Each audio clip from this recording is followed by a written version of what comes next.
So I have to give you a bit of a caveat. I might come across as something of a Debbie Downer for the next 10 minutes because I'm going to talk to lots of staggering stats and challenges that employers have in facing mental health in the workplace. But it's purely a setup for the panel. So when the panel gets up here, we'll address how we can deal with some of those challenges and numbers going forward. So a lot of you are probably quite familiar with these numbers. That first number talks to the number of people that are absent from the workplace in any given week. And it is 500,000, which again is quite a staggering number, and they're absent from the workplace in connection to mental health issues. And the second number, $50 billion, is a study from the Global and Business Economic Roundtable that looked at the impact to the Canadian economy related to mental illness and mental health issues. Very large number. If I told you that they did their first study about a decade prior to this one, and the number was 30 million, how would you say we're doing if we went over a 10-year period from $30 billion, to $50 billion? Not that great, so there's definite room for improvement there in how we're managing mental health in the workplace. The last number is not as commonly reported a number, so you might not all be familiar with it, but the 4,000 talks to the number of people who commit suicide every year in Canada. So quite a staggering number there as well, and definitely a number we want to make a change on.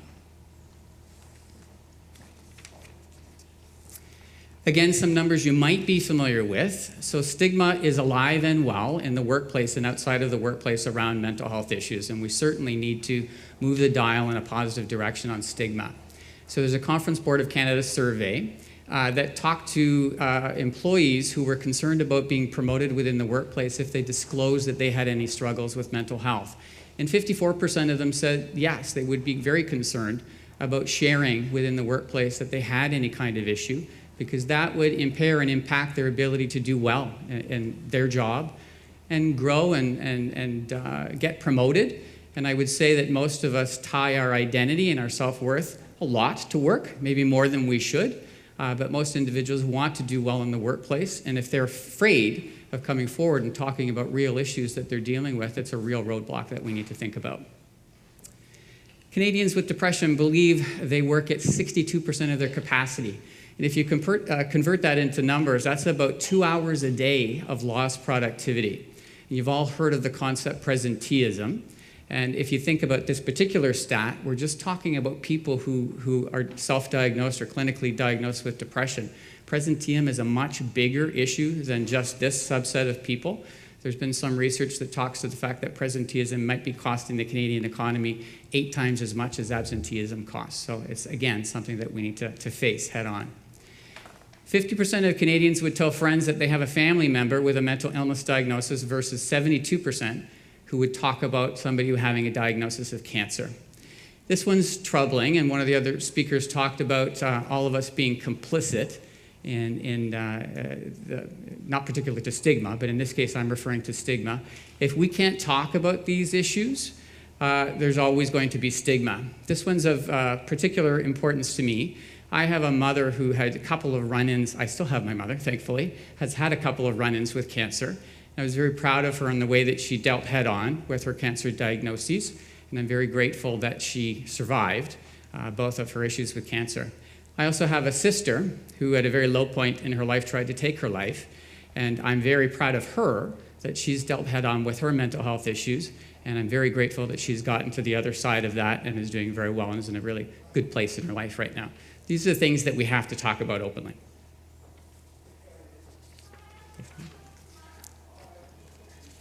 I've got up here, and I'd be interested to hear from the room if there are any kind of benefit programs that I haven't addressed up here.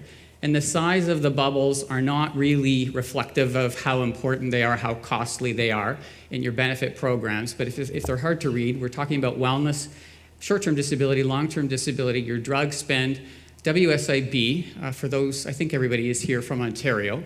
You will know that not so long ago, WSIB just made a concession to start recognizing post-traumatic stress disorder. So it's a good move on their part, but that will mean that more cases will flow through to WSIB that are connected to that.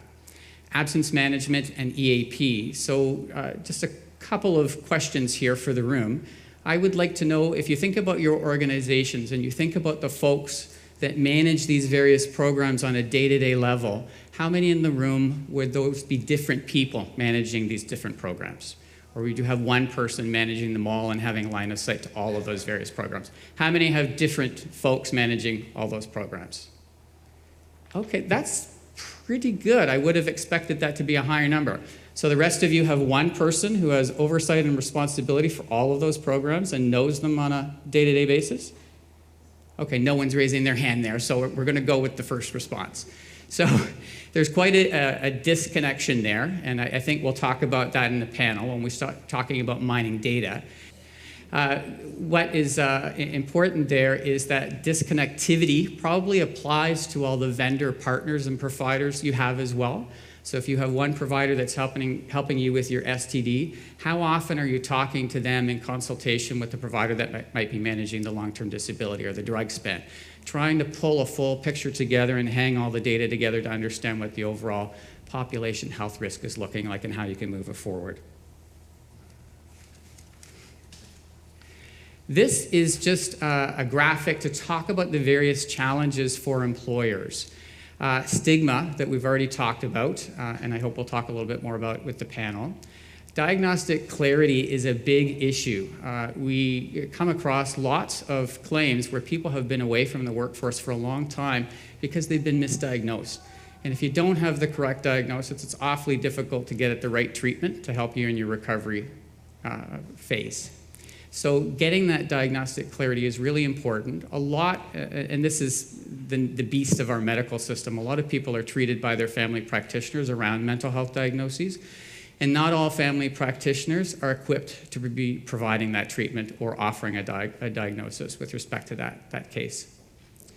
Timely assessment to treatment is also a challenge when it comes to our health system, because even if you have the correct diagnosis, if somebody's suffering from a major depressive episode, it might take, in Ontario, 6, 8, 10, 12 weeks before they can get in to see a specialist. What's happening with that person during that time? They're away from the workforce. They're not under what we would hope to be appropriate treatment. And there's lots of data to show that the longer people are away from the workforce, the more disengaged they get. And the employer definitely has a role to play there. And again, hopefully we'll address that in our panel with some of the questions that we'll talk to there. Access to information. Now, employers aren't supposed to know the confidential nature of why somebody is away from the workforce or maybe why somebody is struggling on the workforce. They don't have to know the diagnostic information. But if you think about a return to work, if somebody has been off for a fractured leg, the employer doesn't necessarily know, but likely knows about that particular injury. If you're working to bring them back into the workforce, it's relatively straightforward to say, Frank's coming back, Frank can't weight bear, he can't stand, he can't push and pull quite as much as he was for the next little while. Maybe you can talk to his colleagues and say you need to help out Frank. And that intervening 4 weeks, 6 weeks, whatever that might look like until Frank's fully back up to his capacity. If you've got somebody coming back from a major depressive episode, how do you have that conversation internally? It's difficult, for the employer to understand how they're going to help out that employee come back. A lot of employers are very uncomfortable to even start that conversation, and it has to be a productive conversation. And then what do you do with the employees? When somebody's away from the workforce, it affects the entire working group. And knowing when somebody's coming back from a leave like that, how do you bring those employees in to help that person in the recovery process as well, without betraying the confidentiality of that person's diagnosis and without isolating that person, making sure that they're fully on board with that as well. The final slide I have here is just talking about timeliness. Disabled employees have a 50% chance of returning to work after a 6-month absence. That's a pretty dismal statistic.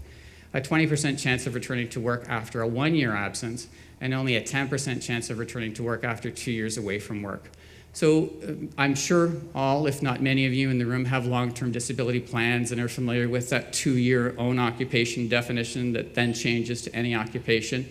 This stat is telling us if somebody gets that far into their LTD claim where you have to look at their ability to perform other work, they're not going to come back anyways. They're so far gone at that point. They've been so disengaged from the workforce.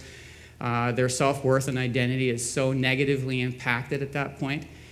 They've built up all kinds of barriers in their own heads about they don't need me, they don't want me, I can't get back there. Those are things that as employers, benefit partners, and other providers, we need to be working on, and certainly not after 2 years have elapsed. We need to be on it right away. And the other thing I would just say here is when it comes to mental health in particular, there's also some research that shows that if you don't get it right with the first absence and there's a second absence, exponentially the chances go up there being a third absence, a fourth absence, a fifth absence. That person then becomes a lifer and will not be able to get back to the work successfully. So it's just entirely critical to treat it appropriately and bring all resources to bear when somebody's away or even struggling on the job to get it right the first time. You'll have a productive, loyal employee, and you'll certainly avert all those costs that are attendant to short-term disability and long-term disability into the future. And I've only talked about benefit costs. There are a whole host of other costs, as I've been addressing the employee's self-worth, the morale of the teams when people are away from the workforce, other people having to pick up the slack of the work that's not being performed. There are all kinds of costs that can be avoided if we start to do a better job around managing mental health in the workplace.